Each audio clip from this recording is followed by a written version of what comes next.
Hi, everybody. Hello. Welcome to IndieCast. Special. Yeah. Today we are having a kind of an informal conversation. Neither of us We are have in the really. gossipy mood. Yes. Oh my, I can see it's getting windy outside. I'm Would hoping we get some relief from the heat wave in Delhi. It's yeah. got our head spinning and making us feel weird today. Apparently, it went to 52.3 degrees Celsius, which I think 52.3 is a warmish temperature even in Fahrenheit. I'm not sure. I'm just joking, but 52.3 is insane. You Eh, haven't stepped out of a room which is probably constant at 30 degrees and yeah, you're but complaining. no, I'm complaining because the moment I step out, even for a second, I get a head Don't step spin. out. I Everything know. is Yeah, I served mean to it's you on the platter.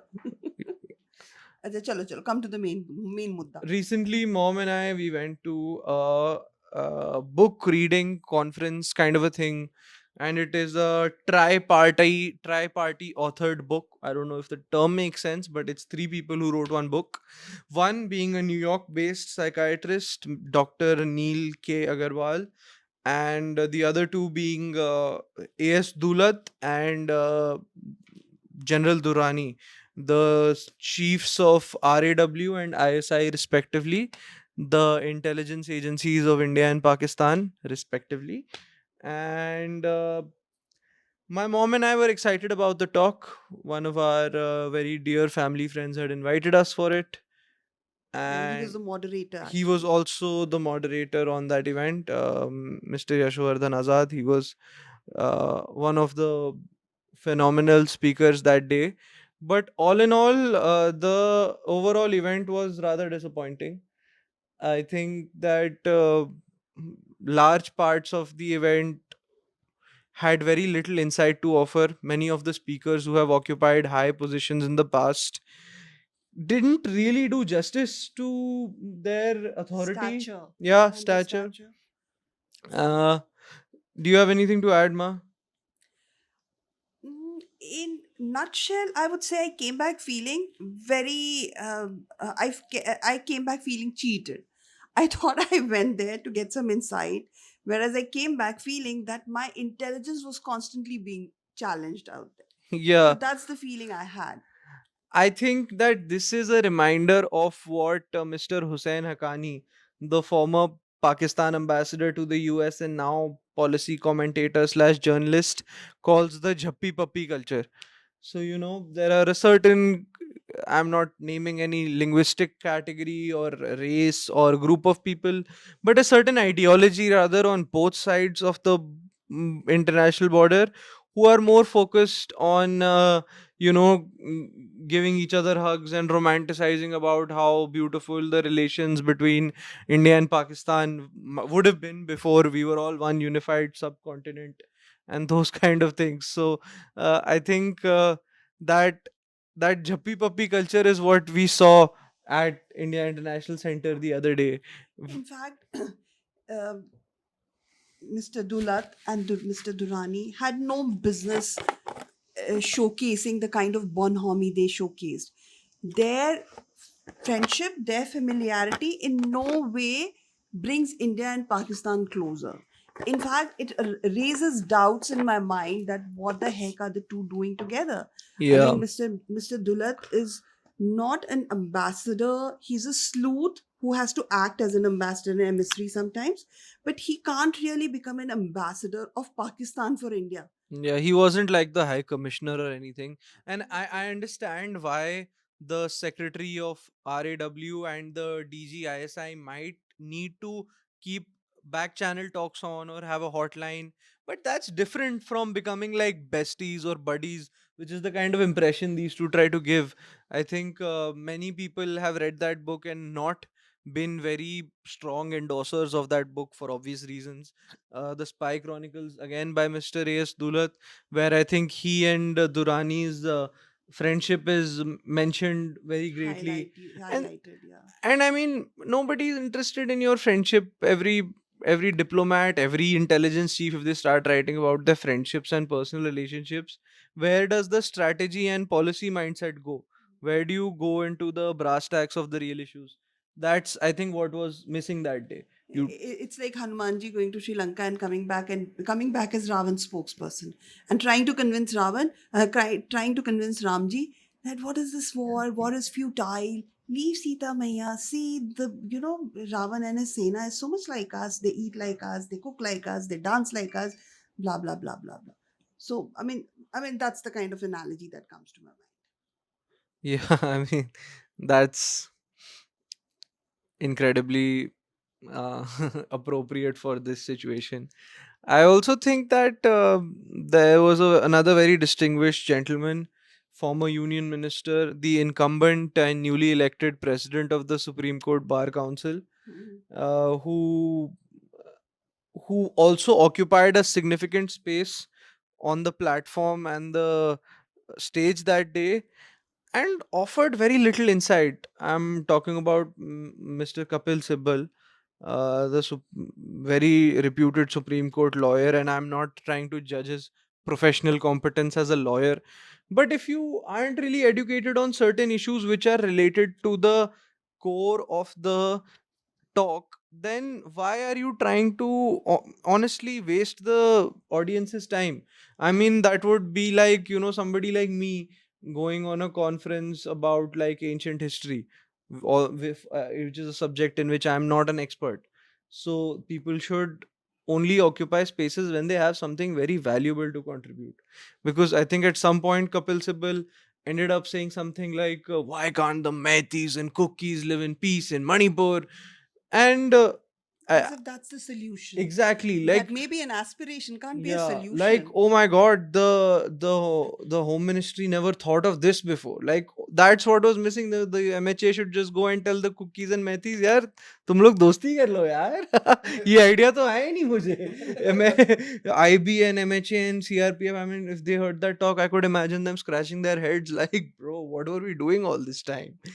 So there are legitimate historical issues, there are concerns, there are grievances, and if you don't have due regard given to them in the policy discussions that follow, then the populations of certain areas, whether it be the Kashmir Valley, whether it be the Imphal Valley in Manipur, or whether it be, India Bangladesh border or any sensitive area, people's resentment becomes stronger. There is a higher degree of frustration that comes after that. What you've said makes a lot of sense to me. I'd just like to add one thing. I don't think they are not knowledgeable enough, but they are the last vestiges of the status quoist who are making last ditch attempt to establish their lost power. And this is the generation of garblers. I don't know if there's a word or not. They would just garble. They were kind of wordsmiths who tried to win over people by playing with the placement of word, or playing with choosing appropriate word to put you absolutely off track. So instead of getting stimulated in the brain, you came back stimulated in the heart, feeling as if that is what the solution, that's where the solution lies. Solution lies where your brain and heart work together.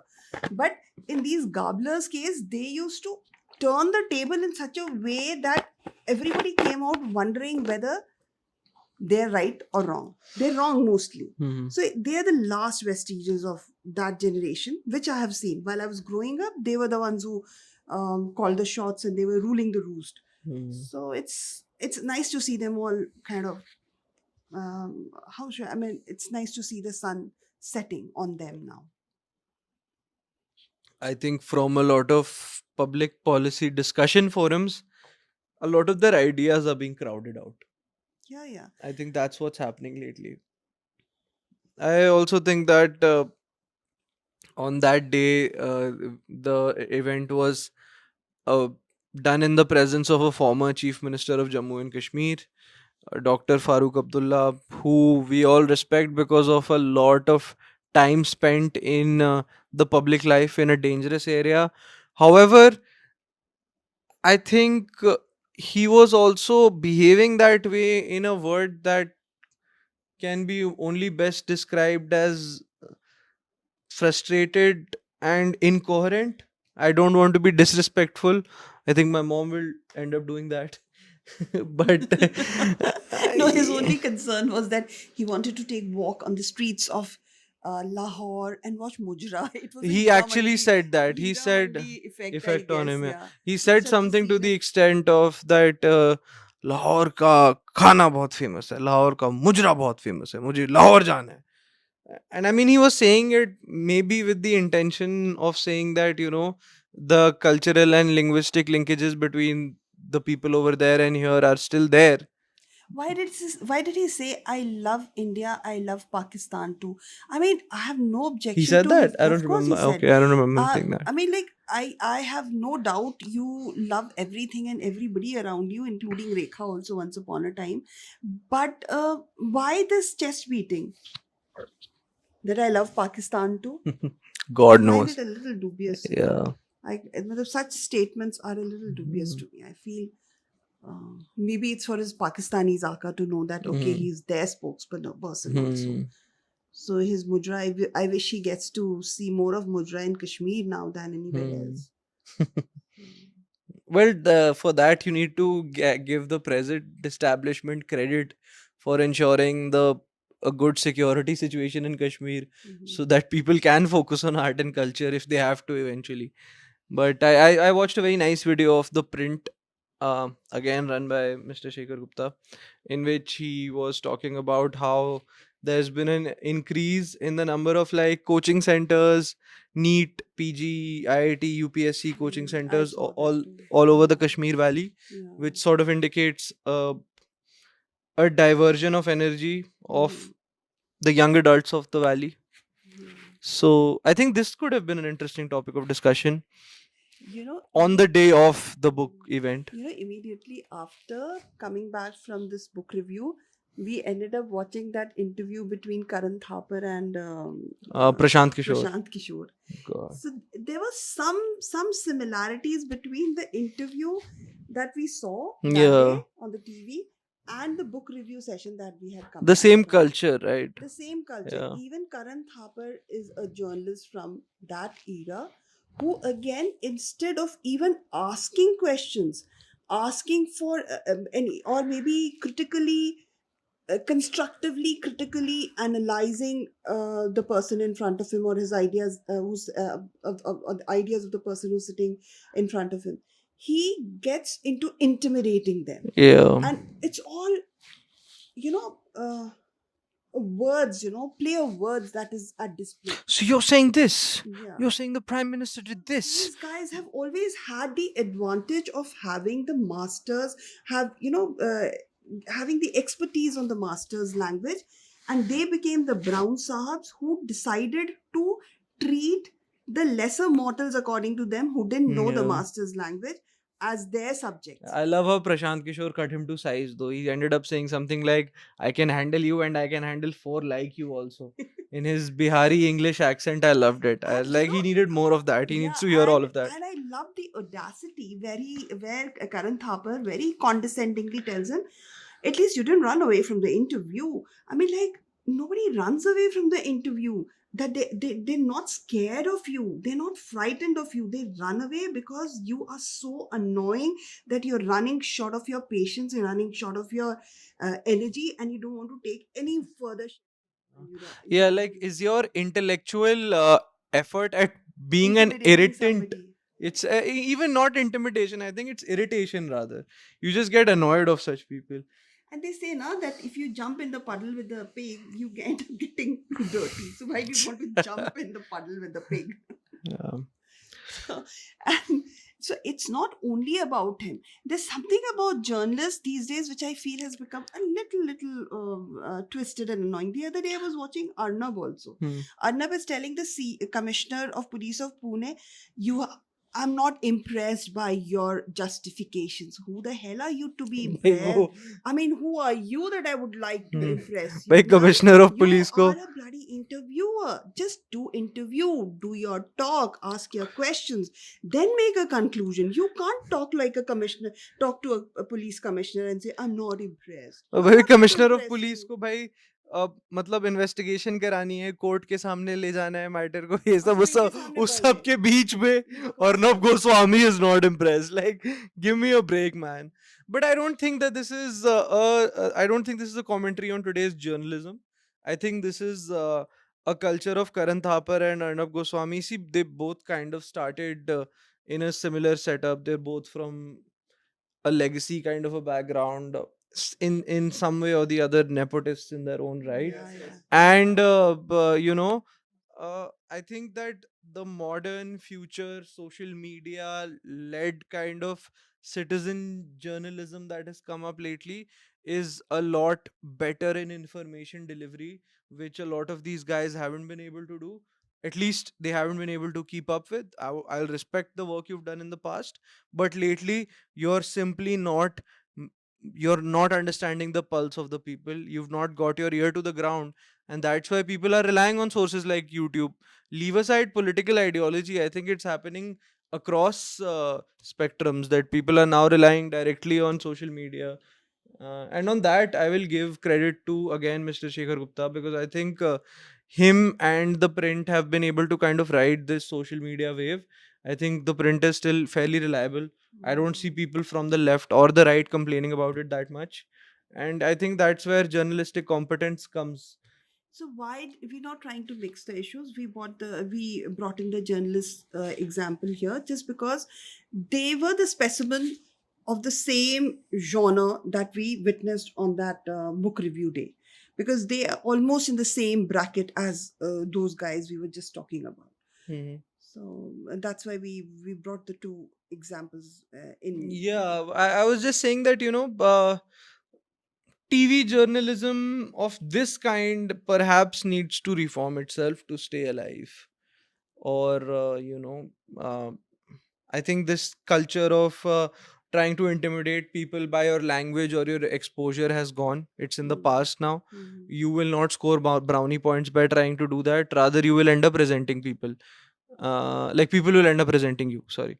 And yeah, simple as that. I think looking at people a certain way, on the way people dress, on the way people pronounce things, those aren't enough to delegitimize a certain opinion anymore.